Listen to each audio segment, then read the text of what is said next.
तो सबको और एक बार मैं मुबारकबाद देना चाहता हूँ, जितने भाई बहन इस कलीसिया में जुड़े हुए हैं। आज जो 5 तारीख में नहीं था तो याद आ गया, तो हम लोग आज उसका याद कर रहे हैं। कौन सा दिन का? 5 सितंबर, जिस दिन इस कलीसिया का प्रभु ने नींव डाला था। हालेलुया। तो सबको प्रभु यीशु मसीह के नाम से, जितने भी इसमें अभी तक बने हैं, धन्यवाद। हालेलुया। प्रभु आप सबको आशीष करे। अच्छा, गए रविवार को क्या बात हो रही थी? सप्त दिन की। क्या विषय का नाम क्या था? Our Sabbath or the rest is in Christ Jesus। हमारा आराम या हमारा सप्त दिन यीशु मसीह है। कौन है? लेकिन बहुत से झूठे शिक्षक त्रिएक में भी है और दूसरे पंथों में भी है जो सप्त दिन को मनाना चाहिए बोल रहे हैं। लेकिन हमारा सप्त दिन कौन है? तो हम रोज मना रहे हैं, हर घड़ी मना रहे हैं। Hallelujah, hallelujah. लेकिन असल में सप्त दिन का अर्थ क्या है वो आज हमको दिखेगा।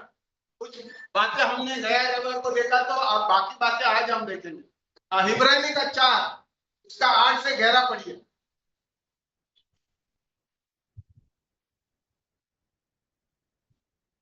जल्दी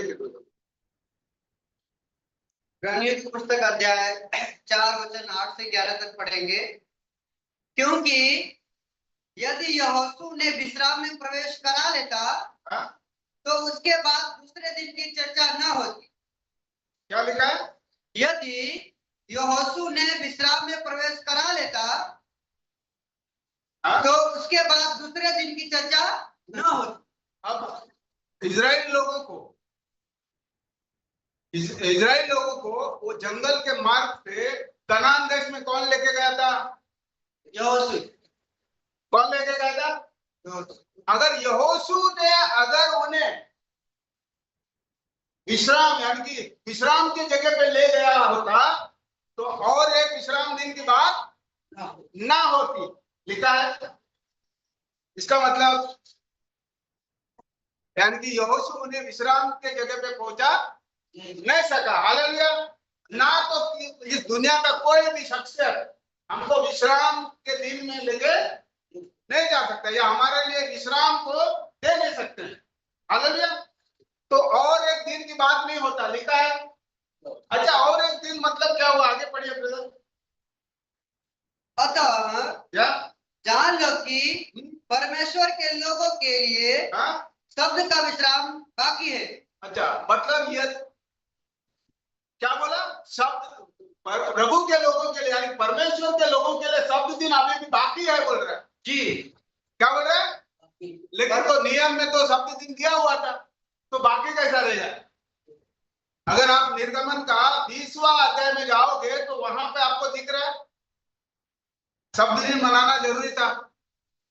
और हमने उत्पत्ति का पहले अध्याय में दिखा है, जब सृष्टि हुआ तो आगे जाकर परमेश्वर ने 7वां दिन क्या किया? विश्राम। लेकिन ये दूसरे विश्राम की दिन का जरूरत नहीं था बोल रहे हैं। क्या बोल रहे? वापस पढ़ो। अतः जान लो कि परमेश्वर के लोगों के लिए शब्द का विश्राम बाकी है। अच्छा, मतलब अभी भी क्या है? परमेश्वर के लोगों के लिए, चुने हुए लोगों के लिए सब दिन अभी भी, या विश्राम का दिन अभी भी बाकी है। जबकि ऑलरेडी दिया गया है, फिर बाकी है क्यों बोल रहे हैं? ताज्जुब की बात है। हाँ समीर भाई, विश्राम दिन ऑलरेडी फरमाया था, तो प्रभु के लिए लोगों के लिए अभी भी बाकी है बोल रहे हैं। कौन है वो? आगे बताएगा भाई, आगे बढ़िए। क्योंकि जिसने उसके विश्राम में प्रवेश किया है, जिसने भी परमेश्वर के विश्राम के दिन प्रवेश किया है, उसने भी परमेश्वर के समान अपने कामों को पूरा करके विश्राम किया है। जिसने भी परमेश्वर के विश्राम दिन में प्रवेश किया है, परमेश्वर का विश्राम कौन है? परमेश्वर किसमें विश्राम कर रहा है? मसीह, अपने पुत्र यीशु मसीह में। क्योंकि सब काम किसको सौंपा उसने? तो परमेश्वर विश्राम कर रहा है किसमें? यीशु मसीह में। बराबर। तो जिसने भी परमेश्वर के विश्राम में यानी यीशु मसीह में परमेश्वर के जैसा अपने कामों को भी क्या किया है? पूरा किया है, दूसरा है पूरा किया है। आपको मालूम है आपके और मेरे क्या काम है? कौन से कामों की बात कर रहे हैं भाई लोग? बताए, कोई तो भी बताए। हम परमेश्वर ये जो काम की बात कर रहे हैं, हम जो कर रहे हैं, कौन सी काम की बात कर रहे हैं? उद्धार के कारण नहीं, हमको हमारे गुनाह और हमारे पाप से विश्राम लेना है। समझ में आ रहा है आप लोगों को? आगे पढ़ने को मिलेगा। हम बुराई करते हैं, कदम कदम पर करते हैं, प्रभु में होने के बावजूद भी करते हैं, तो हमको उन कामों में विश्राम लेकर परमेश्वर के विश्राम में प्रवेश करना है। समझ आया सबको? सबको लग रहा है हम जो खाना पीना खा रहे हैं उसकी बात हो रहा है, या हम रोटी कमा रहे हैं, धन दौलत जमा कर रहे हैं उसकी बात हो रहा है। वो तो है ही है, उससे भी हमको विश्राम लेना है। लेकिन खास करके बाइबल यहाँ किस काम की बात कर रहा है? हमारे पाप पाप की मजदूरी क्या है? तो मतलब पाप मजदूरी है। हालेलुया!